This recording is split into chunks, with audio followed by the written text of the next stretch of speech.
going on, folks? Happy Friday. Coming to you with an impromptu video today. Had no plans to make one, but something kind of interesting just happened to me, so I figured that I would share. Before each weekend rather, I kind of go a little bit out of my way to go and fill up on gas at a gas station that's a lot cheaper than any gas station around where I work or where I live. And a couple blocks away there's a cigar shop, which I have never been to before today. And I guess mainly the reason that I'd never been there is that I wasn't sure what type of, going through a tunnel here, it's kind of loud, so I don't know if you can hear me, but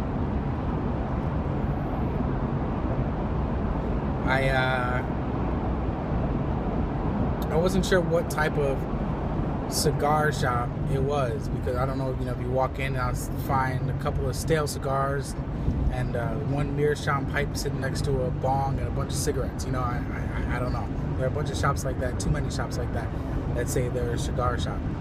Anyway, I walked in,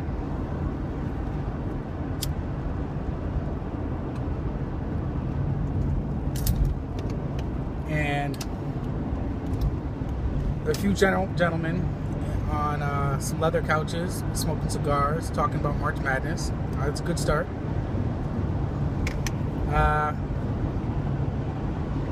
Then I turned to check out the store itself, and I immediately saw a good number of glass jars with loose tobacco in them. Another good start. I went over there and went to check them out. The reason I stopped there today is because I was looking for an aromatic that I haven't tried.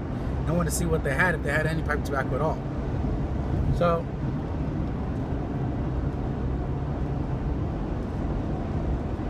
none of the loose tobacco piqued my interest. So I turned to see what was behind the counter. I saw a bunch of Sutliff tins. They had something else as well, but I had never seen it anywhere, online or otherwise. I have no idea what it is or what it was called. Anyway, did a bunch of Sutliff tins. I've never tried a Sutliff tobacco, Sutliff blend in my life.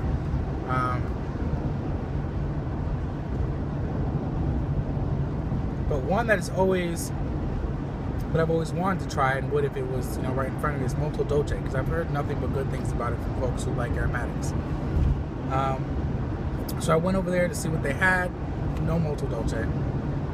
What they did have though is a blend called Bacchanalia, and I don't know if any of you have ever tried it. I don't think I've ever seen anyone review it in the community, but I think it's either aged with red wine, or there's like a red wine topping. Anyway, something that I thought would be kind of interesting. And I saw some others, and I was like, no, don't want to try that. Don't want to try that.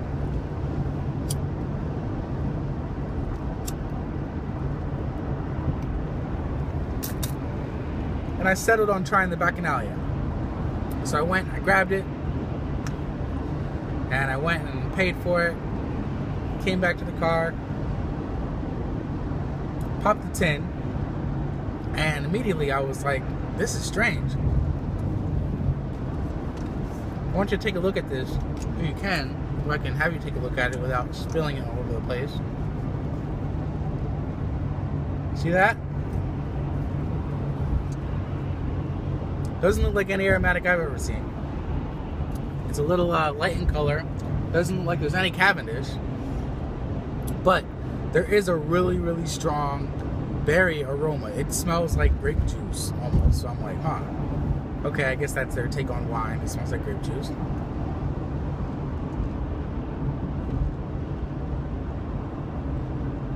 I packed a bowl, lit it up, and immediately my mouth was full of nutty burley, which I don't mind. I like burley.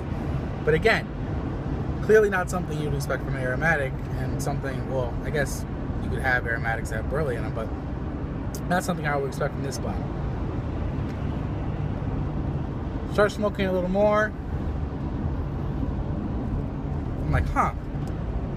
You know, I don't think this really has a red wine flavor. There is sort of like a berry. But let me check out the tin and see what it says on the tin. So, I go and look at the tin. I turn it around.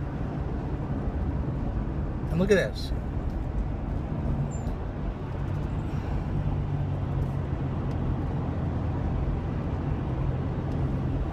As you can see, I did not pick up a tin of Bacchanalia.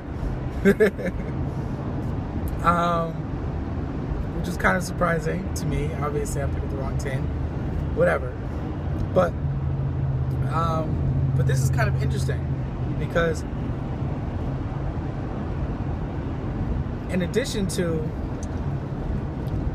the cut being like a cigarette tobacco cut, it tastes almost identical to Half and Half, which would make sense. It's the Brilliant Bright. It's just got a little bit of a berry topping to it. I don't think Half and Half has a berry topping to it.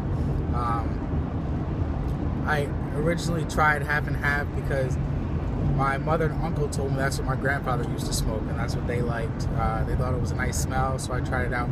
I don't think it's a bad blend for, you know, a pouch blend that you can pick up almost anywhere.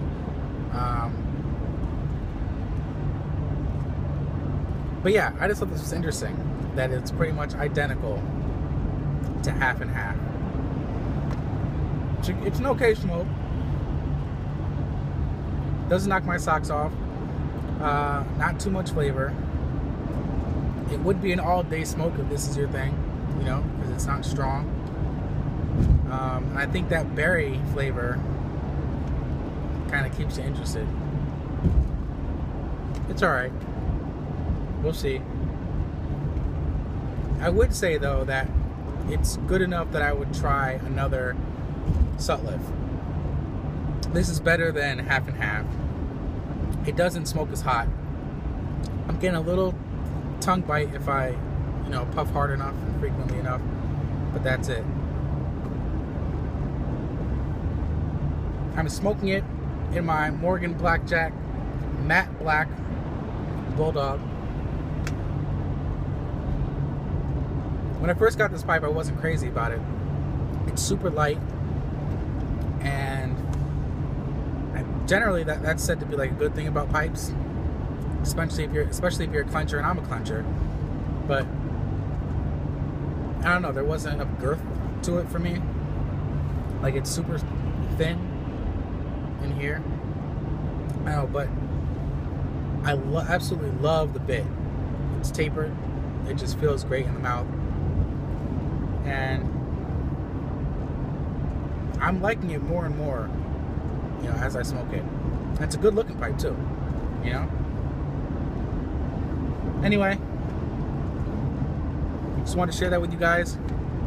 Hope you're all well. Hope you have a great weekend. It's supposed to snow here tomorrow, Monday, and Wednesday. Can't believe it. I actually don't believe it, because when I check the weather, it says tomorrow it's going to be 50 degrees and it's supposed to snow. Whatever that means, I don't know. Your guess is as good as mine. Anyway, here's hoping the warm weather comes soon. All right, happy smokes.